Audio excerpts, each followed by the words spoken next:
Hi, good morning. It's Wendy again. Today is Tuesday, December 15th. Wow, Christmas is coming. I kind of almost waited the 2 weeks as I stated I would.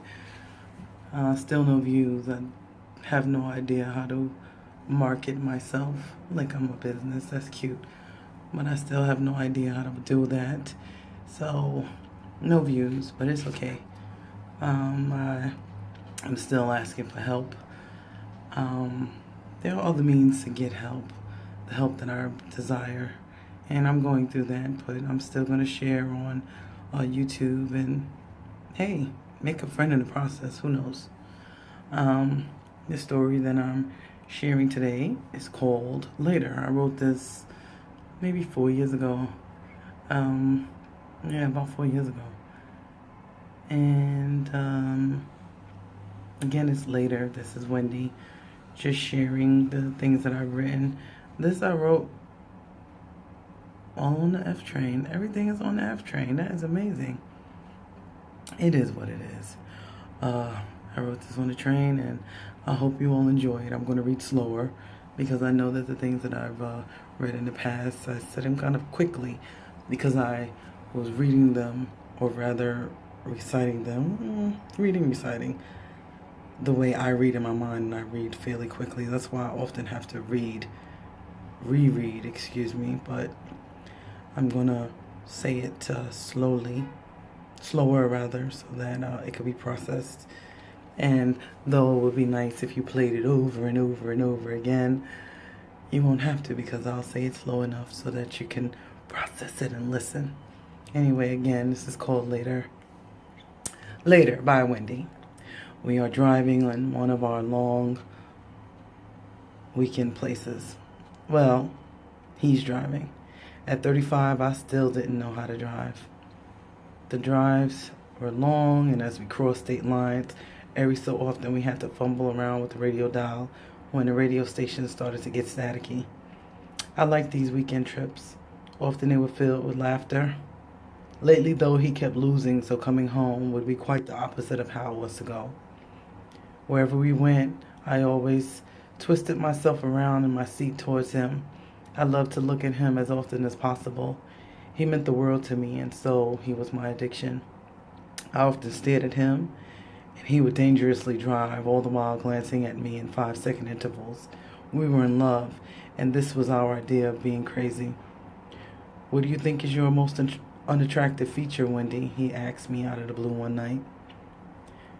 There were so many answers to that question, but because I didn't want to point anything out to him that he may not have known, this is ridiculous. He knows every part of me and everything about me. So I said, well, I hate my feet. He quickly looked at me, chuckled, pulled over, undid his seatbelt, leaned over and kissed my forehead. Well, I love all of you, he said. You're perfect. You're perfect to me. This is a good ride. I fall asleep smiling. When we get there, he wakes me up and we sit quietly in the car as he makes a few phone calls. He's on the phone with a loan shark that's supposed to meet us there, and from the conversation, it seems that the loan shark is hesitant to loan. I'll pay you all that I owe in a few hours, he says. My girl is working Pi Gal tonight. Just set me up with a few. Come on, man. I can't look at him when he's like this because I hate that he's been reduced to this. Regardless of everything, him being broke, his addiction, and any of his other feelings, he is still a king to me, and all of this is beneath him. While on the phone, he looks at me intently, and while looking at me, he looks poor, sorry, and worried. I don't think that the loan shark is going to give, but when he hangs up, he's smiling. It's a fake smile. There's sadness underneath, but it's a smile, so we're good. Inside the casino, things quickly go awry. His girl isn't there and will never be because she got caught cheating shortly before we went in. Give back the money, I tell him, and let's go home. I'll cover any interest he might have charged. And though he always tells me that he would trust me with his life, tonight it seems he doesn't. In less than an hour, $5,000 is gone, and I can't cover that. We walk around aimlessly for a bit, and I coax him into eating something with me at one of the restaurants we usually frequent. After we order, I see that his hands are shaking, and for some reason, I'm frightened. Actually, I'm more afraid than I've ever been in my life. His head is down, and then he looks at me crying. Our food comes, and he asks, "Do you love me?" I'm taken aback by his question, but I figure that it stems from him feeling low and possibly unworthy of anything nice. So I say as quickly as possible, "Yes, I love you. I love you with all of me." He nods his head. "Good. You know I love you, right?" he asks. And because I know this more than anything, I nod too. "Since you love me and you know I love you, if either of us were in trouble, we'd help each other in any way possible, right?" More ferocious nodding from me because he's not saying anything untrue. He's silent and he raises his hand and caresses my cheek. His hand touches me in a way that says, "Please don't leave me. I need you. Please believe me. Please believe in me. And of course, I love you." His touch is lovely. I like it. I start to smile and he says, "Wendy, they're going to kill me." And because I feel lost and helpless, I start crying instantly. He comes to my side of the booth and hugs me tightly as if trying to stifle my cries, but it doesn't work. So he lets me cry as he repeatedly says, "It's all right. It's going to be fine. I'll think of something." As I've already assessed our belongings in my mind, I know that none of our savings or belongings, jewelry, etc., clothing, will amount to $5,000. I'm turning the page. I'm sorry. I guess I should have just dropped it and picked up the other one, but I had the other one behind the first page. And that's on top of what he's already owed, so it is hopeless. We are lost. "What can I do?" I ask. Jokingly, he asks me if I had $15,000, and I say nothing.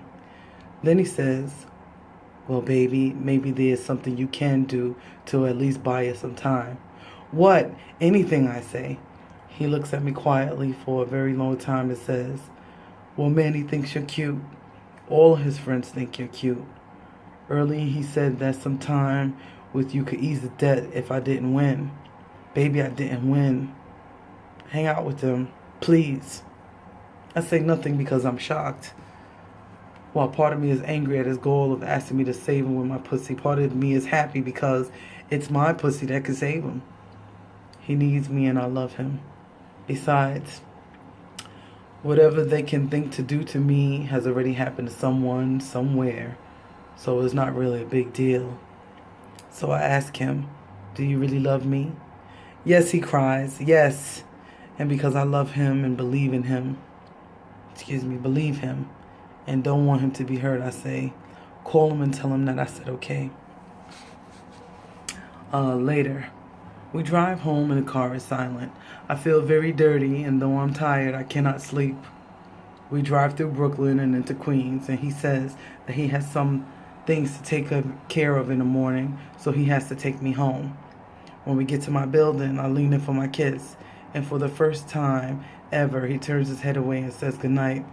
I never hear from him again. That's later. It's a sad story. Women always are willing to sacrifice themselves for men. Not always, but often. And it's nice when you get it back, but sometimes you don't. Anyway, that was later. I was hoping for some feedback. Any kind of feedback, I would appreciate it.